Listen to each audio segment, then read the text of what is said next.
Welcome once again, everyone, to the 50 Years Ago in Hockey podcast. And this is a bit of a milestone for us this week. This is our 75th episode. Each week right here on the Hockey Podcast Network, we take a trip back in time to bring you all the hockey news from 50 years ago, exactly as it happened, in the words of some of the greatest sports writers of all time.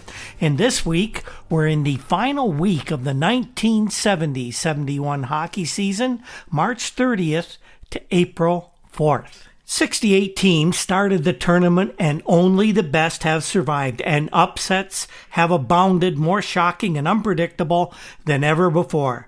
DraftKings Sportsbook, America's top-rated sportsbook app, is putting new customers in the center of the action.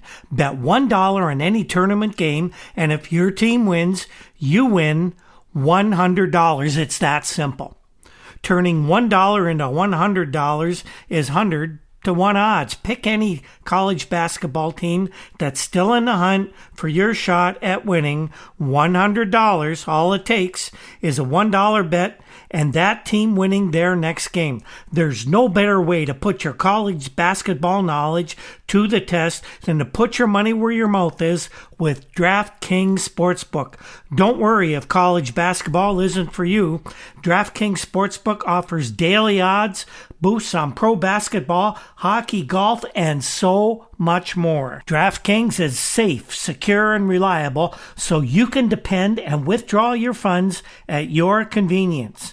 Download the top-rated DraftKings Sportsbook app now and use promo code THPN when you sign up to turn $1 into $100 if the college basketball team of your choosing pulls off the win. That's code THPN to turn $1 into $100 for a limited time only at the DraftKings Sportsbook. Must be 21 or older, New Jersey, Indiana, or Pennsylvania only, and this is for new customers only. Restrictions do apply. See DraftKings.com/sportsbook for details. Gambling problem? Call 1-800-GAMBLER or in Indiana, 1-800-9-WITH-IT. And don't forget our other two sponsors, newspapers.com, the world's largest online newspaper archive, and of course the Breakwell Brewing Company, located in beautiful downtown Port Colborne, Ontario. And if you like what we do here and what we do every day on Twitter, you can help us out by going to patreon.com/hockey50years to subscribe to the podcast. Our subscribers not only get early access to each week's show, but we have some very special bonus content that only the subscribers will get. And right now, our series on the death of Terry Sawchuk is being given to our subscribers, and it's some pretty interesting stuff. A lot of things that we hadn't heard in the past 50 years ago. So this is it, the final week of the 1970-71 NHL schedule. Playoff matchups are confirmed, and the beginning of the Stanley Cup playoffs is going to be just days away. Here's what we have in store for you in this week's show. We'll, of course, talk about the news of the big games of the week. When the Canucks slaughtered the Seals in Vancouver, it solidified something most of us knew was happening, and solidified it once and for all. And for the first time anyone can remember, an opposing player is given a night in Maple Leaf Gardens, and we'll tell you all about that. So let's begin the week with the news and the notes from around the NHL. The week began with a pretty interesting statement from Montreal Canadiens coach Al McNeil, who was talking about his team's 9-2 drubbing of the woeful Detroit Red Wings in Montreal on the weekend. Al explained his reasoning for running up the score on the Wings, and he dropped a pretty interesting hint on the Habs' playoff plans. Al said that team was in trouble, and we wanted to beat them big to really show something to the rest of the teams in the league. He said the Habs toyed with the disorganized visitors and their young goalie, Jerry Gray. Still, a few guys are showing something that may help us cause a few surprises in the playoffs. Some of those young guys that McNeil is referring to in this statement include forwards Bobby Sheehan and Phil Roberto and the shocking efficiency of rookie goalie Ken Dryden, just a year removed from college hockey. Could any of these young men play a role in the playoffs? Well, stay tuned, because next week we're going to start to find out. The Vancouver Canucks slaughtered the California Golden Seals on the weekend going into this week by a very non-hockey score of 11-5 on Sunday night. And that was a game that was basically a microcosm of the entire Seals season. That loss ensured that California can finish no higher than having the worst record in the National Hockey League for 1970-71, and that's quite an accomplishment when you consider the ineptitude of the Detroit Red Wings. Ordinarily, this would call for at least a minor celebration on the part of the losers, as it would mean in any other year that that last place team would have the very first pick in the June amateur draft. But that isn't going to happen for the California Golden Seals. In the infinite wisdom of their former management, they traded away their first-round draft picks for this and the next several seasons, including the one for this June, and a player who could quite conceivably save this moribund franchise will not be available to the Seals.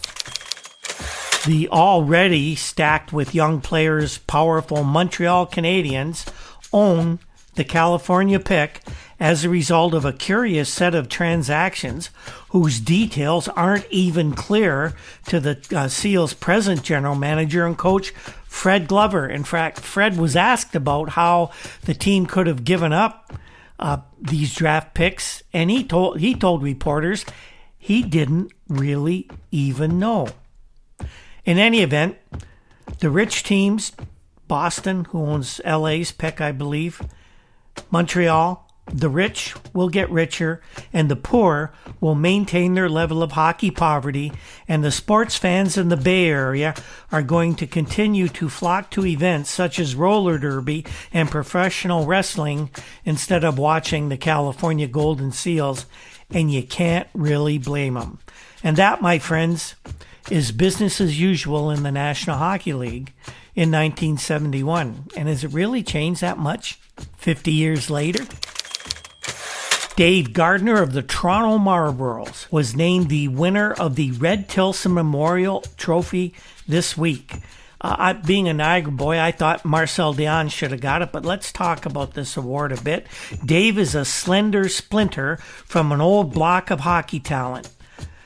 The son of the former National Hockey League star Cal Gardner, the Marlboro Center just barely nosed out Marcel Dionne of the St. Catharines Blackhawks in a vote of the Ontario Hockey Association Major Junior A League sportscasters and sports writers. And you gotta wonder, back at this time, not long after the October crisis in Quebec, the murder of Pierre Laporte, the kidnapping of James Cross, you gotta wonder if there was a little bias against the French Canadian playing in Ontario that got Dave Gardner, who's a member of one of hockey's old guard families, Cal Gardner's son.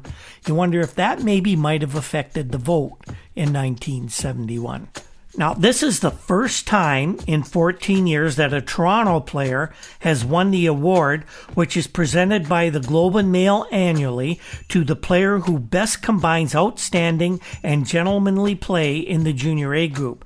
The last Toronto winner was Frank Mahovlich of the St. Michael's Majors in 1958, and the only previous Toronto Marlboro winner was George Armstrong way back in 1950, before I was even born. In this year's polling, Peterborough goalie John Garrett was third, followed by Montreal defenseman Jocelyn Gaverma and Peterborough forward Craig Ramsey. Montreal left winger Richard Martin, who set a record of 71 goals this season, finished sixth, barely ahead of teammate Robert Lalonde.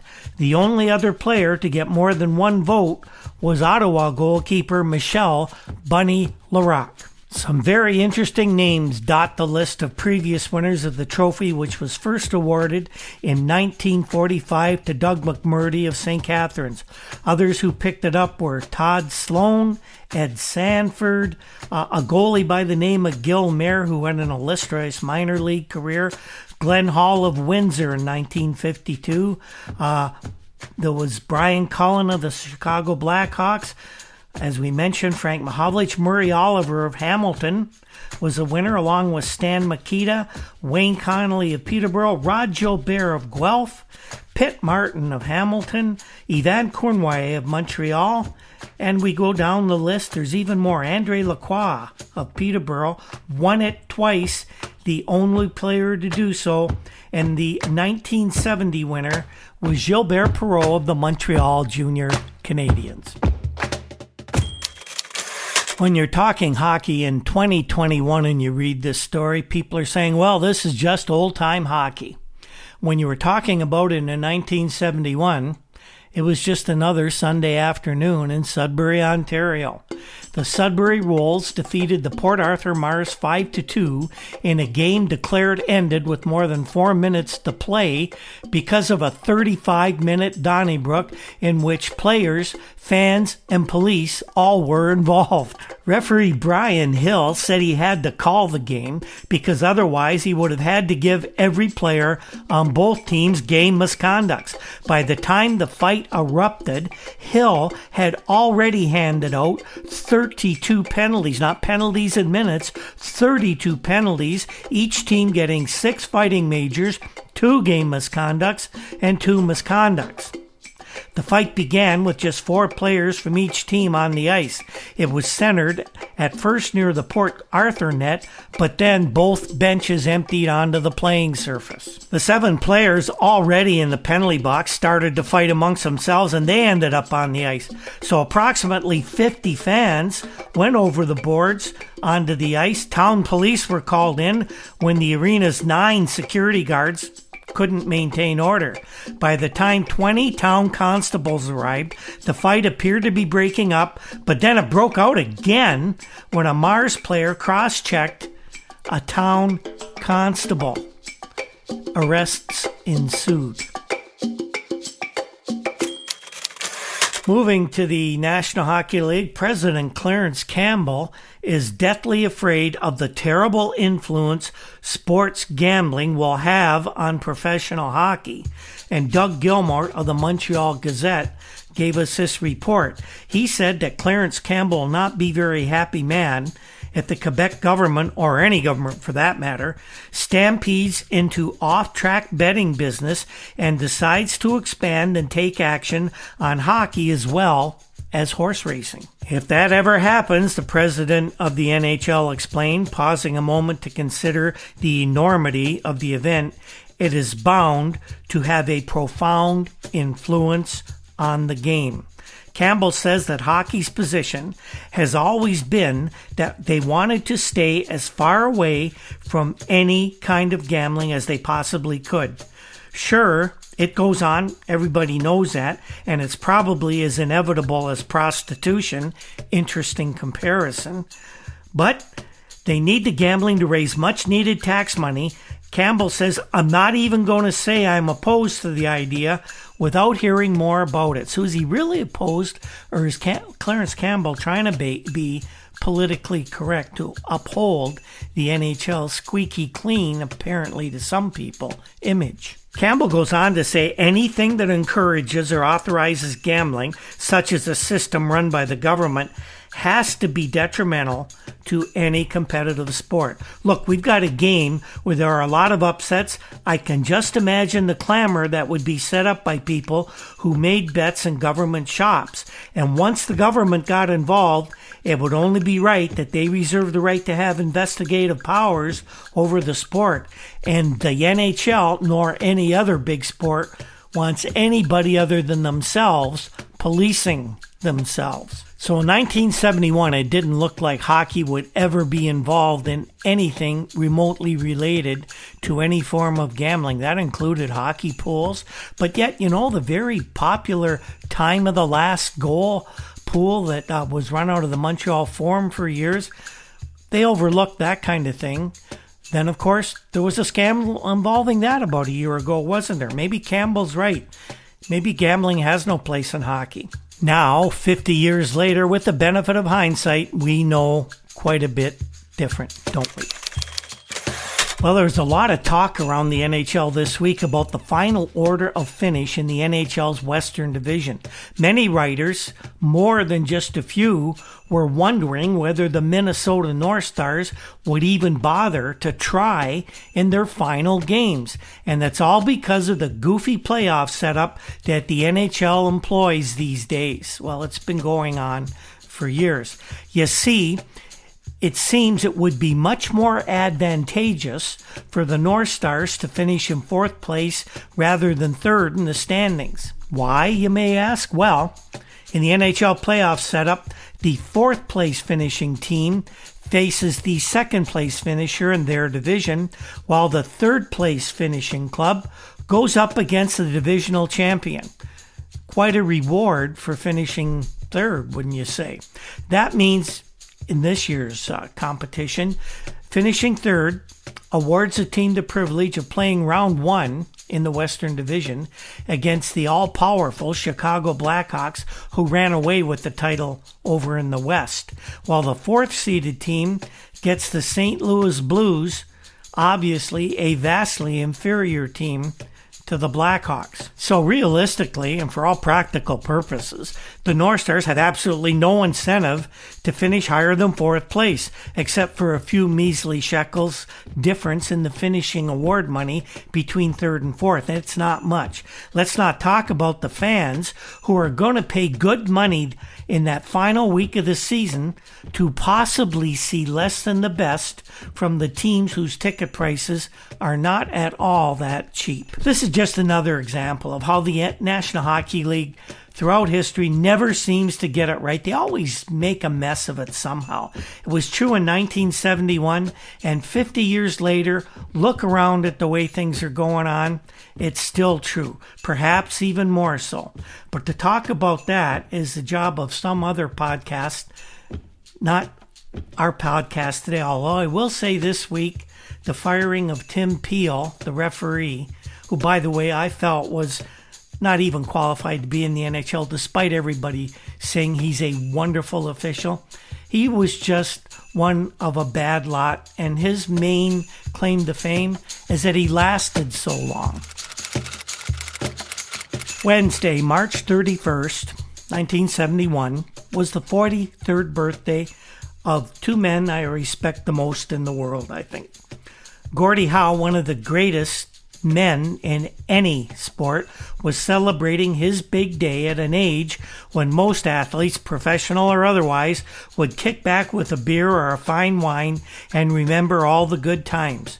But Big Gordie in 1971 continued on as one of the finest hockey players on this planet. The other man who's celebrating his 43rd birthday on that day was my father, Alan Douglas Cole, Doug to all who knew him.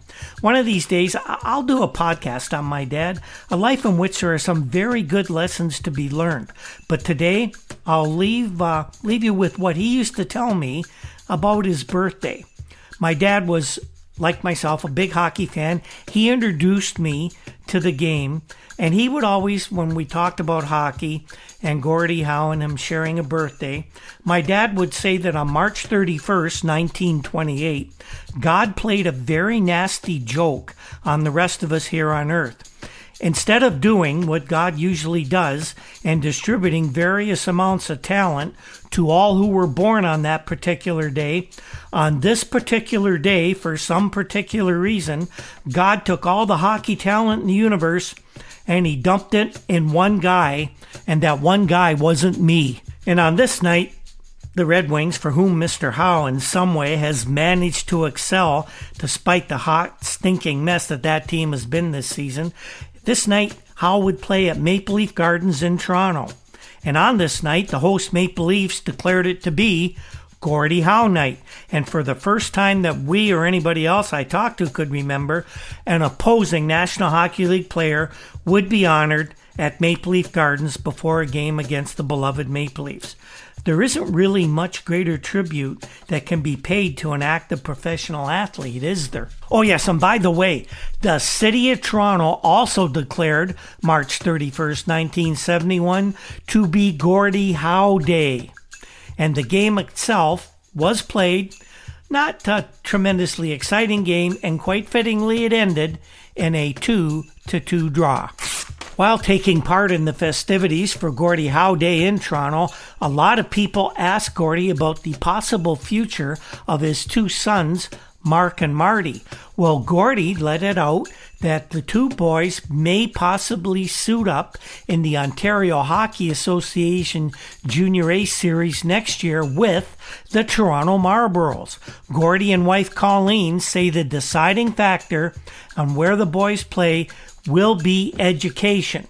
Marley's general manager Tommy Smythe thinks his team has a leg up on the competition in that regard. Smythe said, "We can offer them more in the way of a good education than any other team, and I think we have an excellent chance of getting the boys for the Marlboros." Lots of people telling Gordie Howe stories on this day, and Jim Vipon of the Toronto Globe and Mail, their longtime sports editor, had this gem. Gordie, who is a proud, handsome man, is unnecessarily self-conscious about his blinking. He doesn't have the normal amount of fluid in his tear ducts, an unimportant deficiency which causes him to blink his eyes. His slight twitch isn't nearly as noticeable as he believes it to be. The public dismisses it affectionately as the idiosyncrasy of a very great man. Nevertheless, Vipon tells a story about how it was taking a face-off one night and the opposing centerman was blinking at him furiously as they faced one another. As the puck was dropped, Howe raised his stick and he gave the opposing centerman a resounding two-hander on the ankle, almost disabling the kid. When he got to the bench, Alex Delvecchio looked at Gordie and said, "Why'd you put the lumber to that kid?" When Howe returned to the bench, Gordie said he was mocking me. Alex replied, "Gordie, he's got too much sweat in his eyes. He's been doing that for years. Haven't you ever noticed?"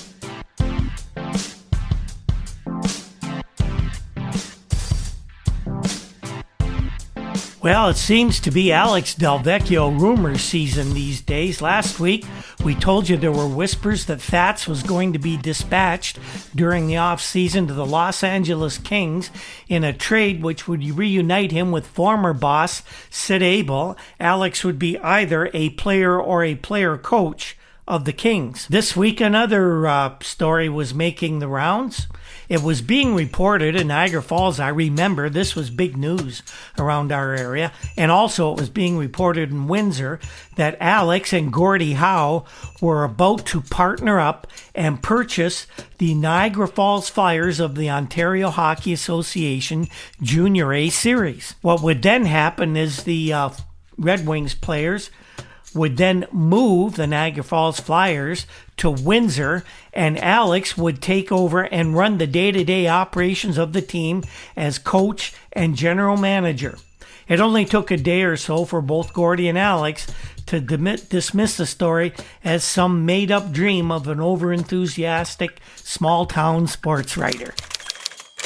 I report this next story simply because today, in 2021, we take for granted the fact every minute of every single game is going to be on television.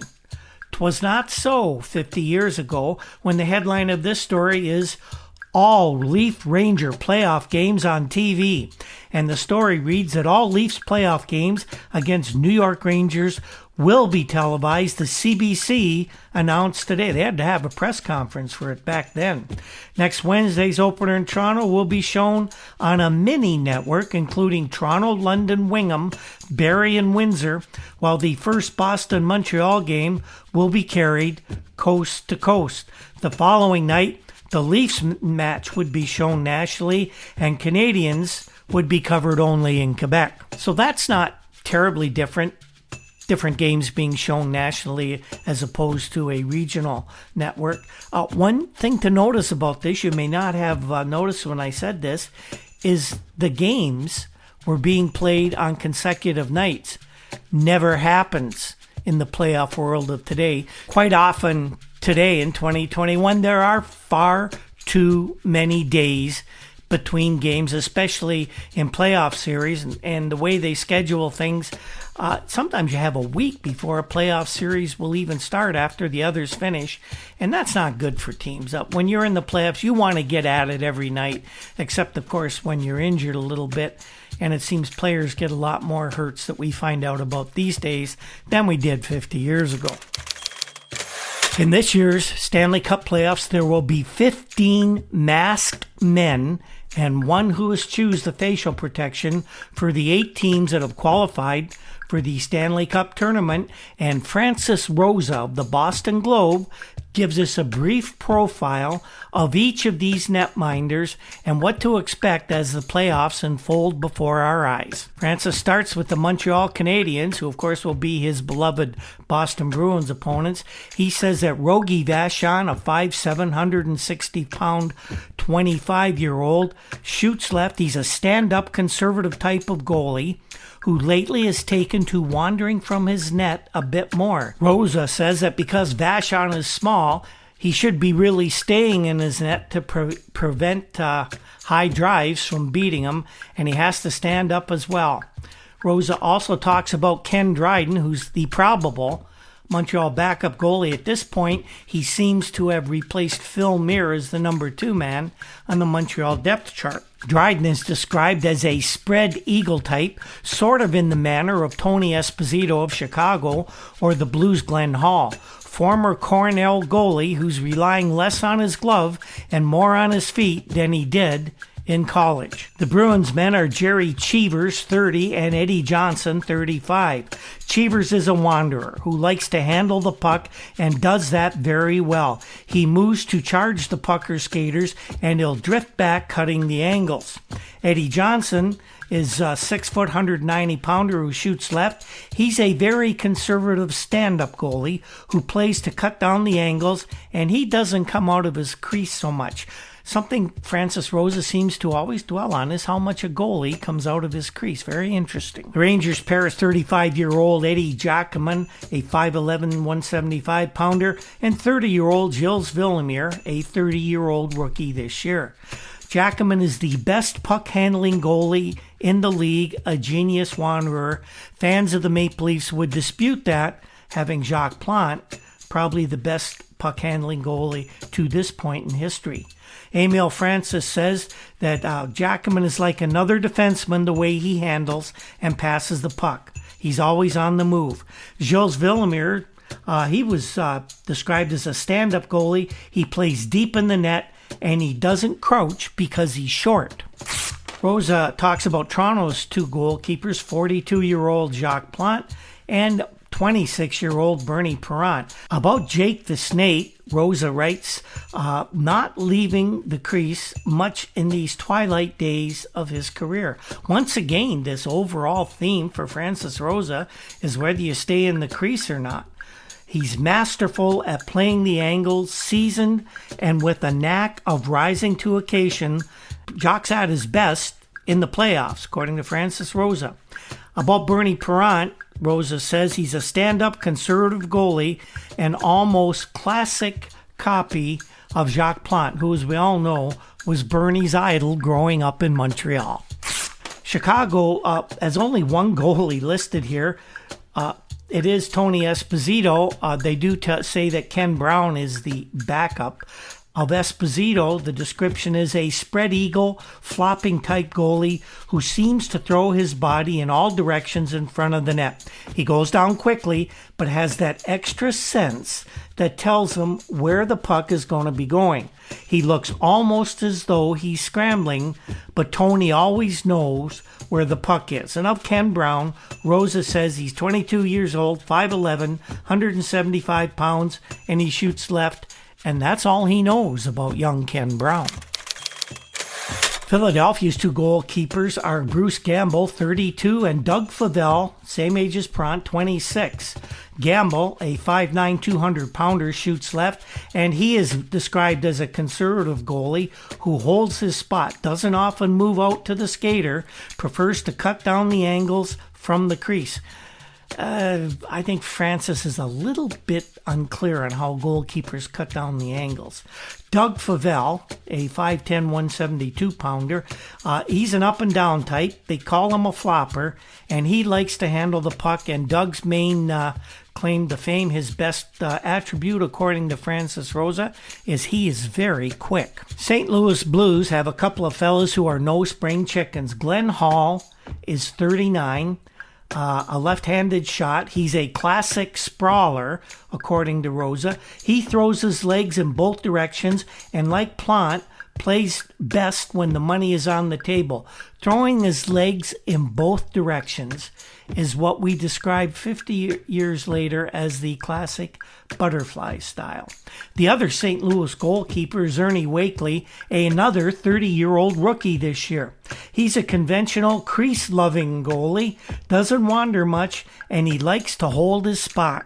And finally, the Minnesota North Stars, who have two great names between the pipes as they go into the playoffs. Cesar Maniego is 32. He's a sprawling goalie whose size enables him to use this style of sprawling effectively. If you ever watched Cesar, it seemed like he was all arms and legs, a lot like Ken Dryden. This style and this size allows Cesar to crouch, or as Rosa puts it, play low. Gump Worsley, 41, 5'7", 180 pounds, is the other North Stars goalie and the last goalie we're profiling in this segment. Gump doesn't wear a mask. He's called a stand-up goalie, that's right. He plays deep in the net, according to Rosa, and he knows the angles. Well, the Gumper is just a guy who's a little unconventional, not a big guy as well. Got to stand up. And what you don't know about Gump is that he comes up in the big games pretty well as all. So that is Francis Rosa's look at the 15, 16 goalkeepers who are going to man the nets in the playoffs this year. I wanted to put it just to give you an idea of how writers in the United States and Boston, in particular, and Francis Rosa, view goaltending. It seems the most important thing, according to Mr. Rosa, is whether you stay in the goal crease or not. Doesn't talk much about how they stop the puck. And so the National Hockey League season came to an end on April 4th, and the final standings looked like this. In the Eastern Division, the Boston Bruins were on top with 121 points, 11 ahead of the New York Rangers. The Montreal Canadiens came in third, the Maple Leafs were fourth, and then missing the playoffs in the East in this order were the Buffalo Sabres with 63 points, Vancouver 56, and 1 point behind them, the sad sack Detroit Red Wings. In the Western Division, the Chicago Blackhawks literally ran away and hid from the rest of the division, finishing with 107 points, third best in the league. The Blues were second, 20 points behind Chicago. Philadelphia edged out Minnesota for third place. The two teams actually met on the final weekend, and the Flyers clinched third with the 3-2 win over the North Stars in a game in which neither team really seemed to want to be victorious. The final three positions in the Western Division were the Los Angeles Kings with 63 points. The Pittsburgh Penguins won back them with 62. And way back at the bottom, the California Golden Seals with a paltry 45 points in 78 games. Phil Esposito was the runaway scoring leader as he ended up with 152 points on equal totals of 76 goals and that number of assists. Back in second place, 13 points behind his teammate Phil, was Bobby Orr of the Bruins, 37 goals, 102 assists for 139 points. Bruins players finished third and fourth. They were John Busick and Ken Hodge, before Bobby Hull of Chicago and Norm Allman of Toronto took up the next two spots. The Vezina Trophy for the goaltending duo with the top goals against per game average was won by the New York Rangers' Gilles Villemure and Eddie Giacomin.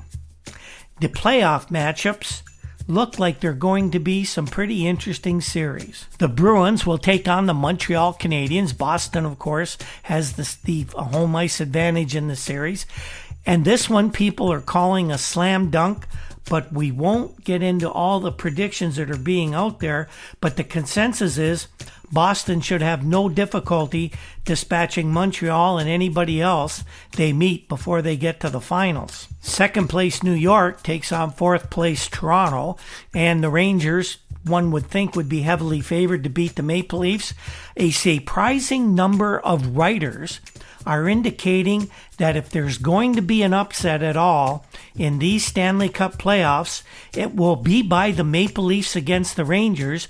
And even though the Rangers, a goaltending duo, won the Vezina Trophy, the observers are saying that Toronto will pull off the upset because their goalkeeping tandem of Bernie Prant and Jacques Plante might just be a little better than what the Rangers have. The Western Division Series has first place Chicago taking third place Philadelphia, and about the best we can say about this is the Flyers have 4 games left this season. The final series of the first round will have the Blues and the North Stars meeting, and we have to tell you, the way the North Stars came on near the end of the season and the way the Blues have kind of faltered, this one is a toss-up. Some other quick notes about the end of the season. Now, here's something a lot of people, you wonder how good a season the Bruins had and why they might just cruise to their second straight Stanley Cup victory. Well, the Bruins set 32 National Hockey League records on this season. Boston Globe columnist Harold Case calls the Bruins perhaps the best team ever.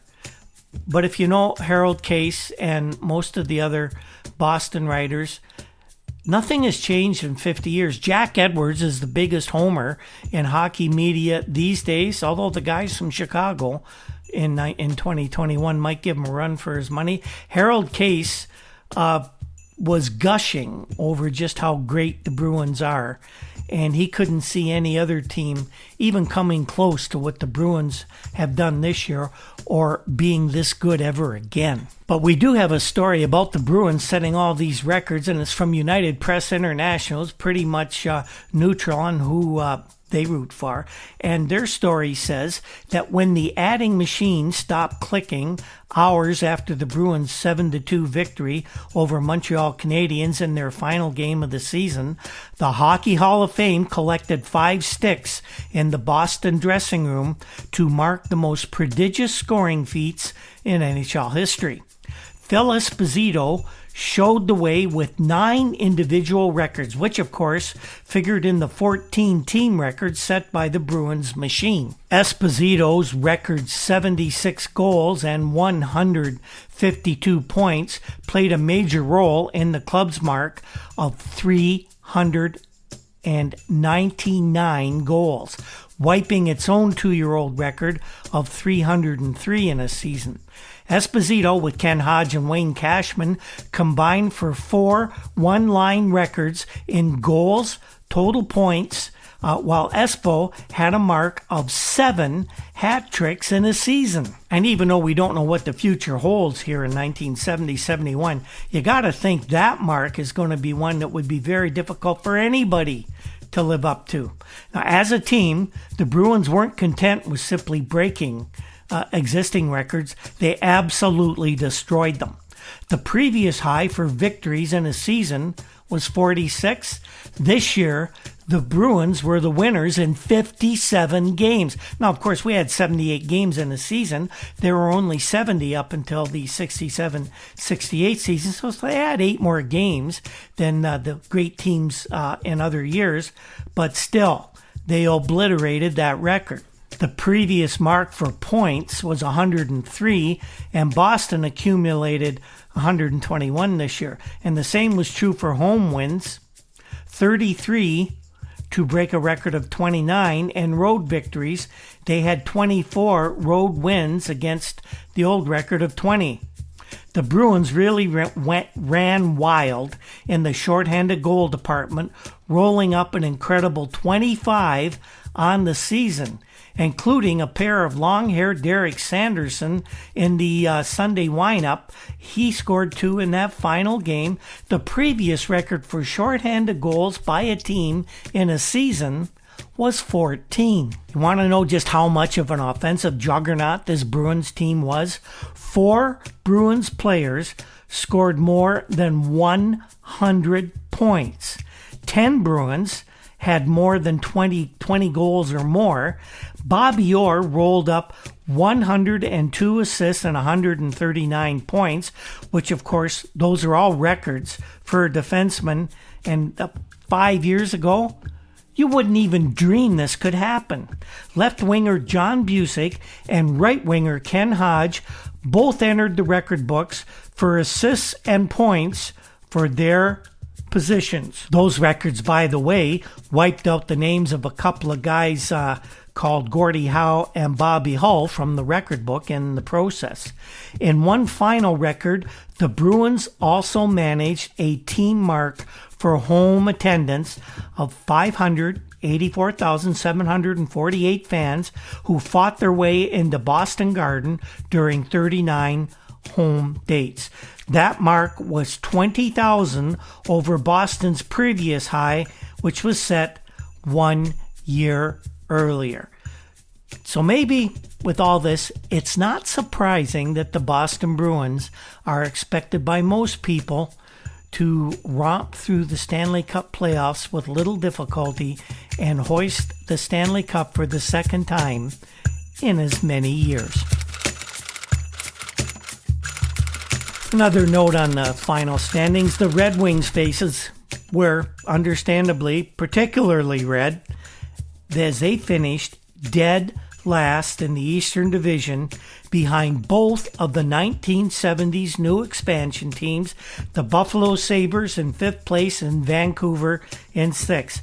How embarrassing is it for one of the league's most storied franchises to be the worst in the division that had 2 brand new teams in it?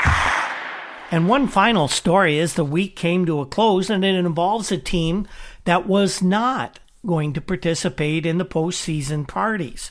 The word in Pittsburgh came out that another disappointing year would end with news that former Philadelphia Flyers president Bill Putnam would head a group that was going to purchase the Penguins.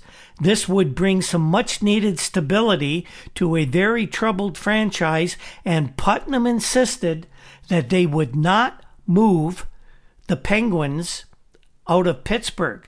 But just remember this, Putnam is a New York City banker. And in the fall of 1972, there will be a brand spanking new arena seating about 15,000 in Long Island, New York, the Nassau County Coliseum. And the people at the Nassau County Coliseum have said that they are not going to have minor league tenants. They want an NHL team in that rink. Putnam's in New York. The Penguins, for now, are in Pittsburgh. Could they be moving to Long Island? Time will tell. So that's our show for the final week of the 70-71 season, everyone. And what did we learn in this very eventful week? Well, we learned that Gordie Howe is held in just as much esteem in Toronto as he is in Detroit, and I would venture everywhere else in the National Hockey League holds Gordie in just as high esteem. We learned the first round playoff matchups were set, and the bookies and others were setting the odds and hoping that there wouldn't be too many upsets. And we learned about the records that the Boston Bruins set throughout this season. One other thing that came to our attention was an off-the-cuff statement from Al McNeil that didn't get too much attention, but he said that the Habs had some surprises, and it would turn out that McNeil was being very prophetic. In next week's show, here's some of the stories we're working on for you. Gordie Howe will have some news on his possible future in the National Hockey League. Gordie will talk about whether he'll play or not. Before the series even had started, Boston writers were reporting that the Montreal Canadiens were already demoralized because they were facing such an offensive juggernaut in the Boston Bruins. And of course, the big news of the week will be the first few games of the opening round of the playoffs, and we will talk all about those as well. Plus, we'll have much, much more. The 50 Years Ago in Hockey podcast is produced by Andy Cole. Can't thank Andy enough for what he does with this podcast. If you're thinking of putting a podcast together, you couldn't do any better than to get Andy to help you out with it. If you're interested in something like that, get a hold of me and I'll hook you up with Andy. He's a true media professional. The very popular Juno-nominated Toronto indie rock group, the Rural Alberta Advantage, provides our introduction and exit music. And if you ever get a chance to see them perform live, once things open up again, don't miss the opportunity. They put on a wonderful live show. Other musical pieces and sound effects in this podcast are by Andy Cole as well. Our research comes from files from the Toronto Star, Toronto Globe and Mail, and of course all the fine publications found at newspapers.com. You can find us on Twitter at @Hockey50Years and on Facebook under 50 Years Ago in Hockey banner, and our WordPress site is hockey50yearsago.com. Of course, you can get us on the Hockey Podcast Network. You can get us through your favorite podcast app. And don't forget to have a look at DraftKings if you're interested at all in fantasy sports. They are the best in the business at fantasy sports. Thanks again to everyone who tunes into our show every week. It's going to be an exciting 70-71 playoffs series, and we hope you'll be with us all the way. And on that note, we will see you next time. When the ice breaks